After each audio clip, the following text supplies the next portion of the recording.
Hey gang, so in keeping with my rediscovery of the art of double staves, I'm going to be doing a series of tutorials on the very basics of double staff spinning, which fortunately is a part of double staves that I still remember. So this particular tutorial is going to cover some very basics, including how to grip the staff, as well as the idea of timing and direction, which, unlike poi, where once in a while you can find something that doesn't directly have to do with timing and direction, I've never ever found a trick with doubles that does not involve that concept. So, let's get started. So first and foremost, how to grip a staff. Now, a double staff usually is a straight object that has an equal amount of weight on each side, and 9 times out of 10, it'll have this lovely little mark in the middle of it. Now, this mark tells you what is the center of gravity of the staff, and this is really important because as you're spinning it around, knowing where that center of gravity happens to be is a huge help in keeping the double staff maneuverable, right?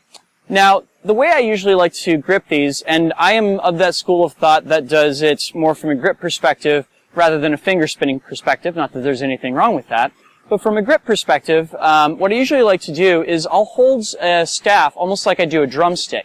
That is, between my index finger and my thumb, I will either pinch the staff between the first joint and the pad of my thumb, or I will kind of hold it in the little nook here between my index finger and my thumb in such a way that I can rotate it freely without any of the fingers actually having to make contact with it, right? Now, the benefits of doing this are that if you are, say, rotating it around clockwise, you can bring it all the way around in such a way that your index finger is extended and your thumb is as well. So if you can see close up right here, I have this arranged in such a way that I'm almost pointing off to the left-hand side, and the staff is resting essentially along the length of my index finger, with my thumb kind of lightly touching it on the side. Going to the other extreme, if I turn the staff all the way around in the other direction, I wind up in a position where now you can see my hand is essentially open, and the staff is sticking straight out in the direction of all my fingers. But now it is sitting and resting on the little kind of nook in between my thumb and my index finger between the two. Yeah?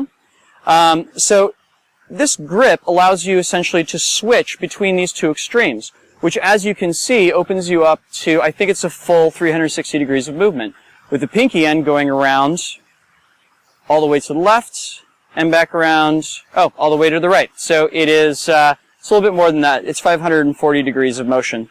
So the thing to do would be to take that grip with both hands and practice rotating the staves around in such a way that you can get to this grip as they rotate around in both directions, like so.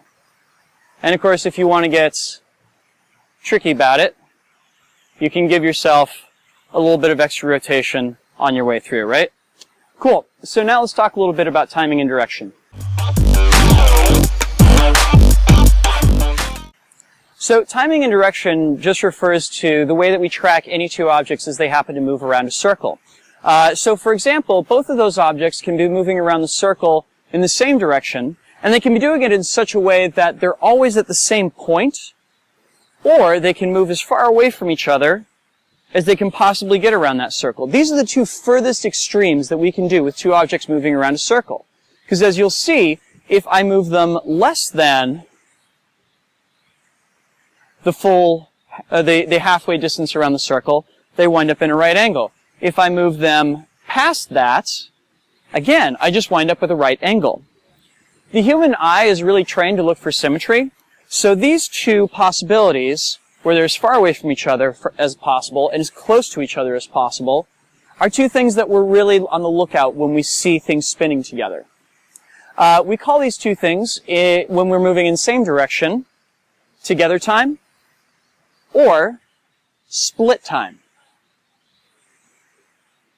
Now, we can have two objects moving in opposite directions just as easily, and we would refer to this version of that as together same, where they meet together at the top and on the bottom, and they're as far away from each other as possible on either side. We also have a split time opposite possibility, where the two ends are as far away from each other as possible, top and bottom, and they come together on either side. like so. The interesting thing to note about all these timing and direction combinations is that all of them share at least one position with another timing and direction. In fact, almost always they share two positions. Let me show you what I mean. So as you're rotating around in together same like this, we know that we have a position at the bottom and at the top where the two stabs are together, and we know that we have a position side and side where the two objects are together. Now, it's impossible to get from together time, same direction, to split time, same direction, without having to stop one of the stabs and wait for the other one, right? But we could switch to one of the opposites timings and have that used as a transition point to get between them, right? For example, if I were going together same, I can take this moment where they both meet together on the bottom and reverse the direction of one of them so they move in together opposite.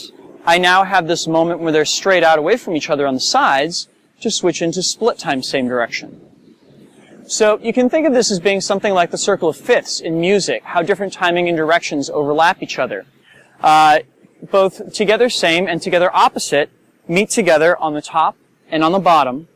Both together same and split time same direction meet together side to side, and split time same direction meets with together opposite on the sides, and it meets with split opposites on the top and on the bottom.